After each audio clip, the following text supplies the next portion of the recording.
going to take you back to last year to start off with. Last year, England only managed to scrape together 177,000 new homes.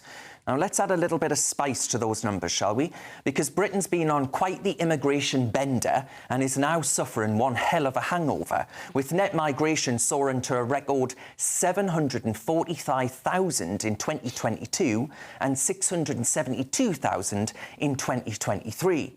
Now, I'm not Carol Vorderman, right? I cannot crunch numbers and I certainly cannot afford the Botox bill.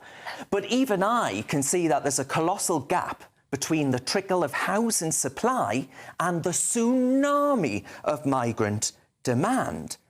We've got youngsters in our families eyeing up their first home.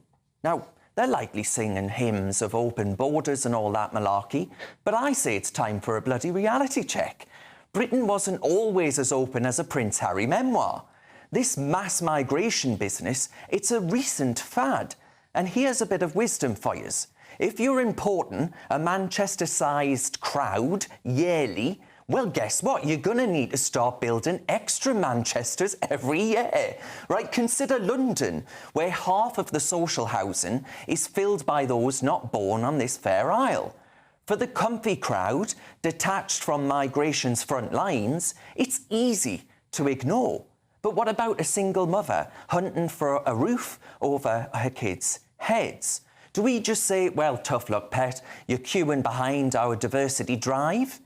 Professor Matt Goodwin received quite the kicking this week, and he notes that the Migration Advisory Committee found in 2018 that a 1% rise in population from migration pushes up housing prices by the same margin. And it's not just buying, of course. If the cost of housing goes up, then renting becomes a nightmare too. And it's the young ones who are up against it. The fix, in my eyes, is that we need an immigration freeze. We need more house building, yes, but we also need policies that refuse to send Brits to the back of an ever-growing queue. It shouldn't be controversial to say that.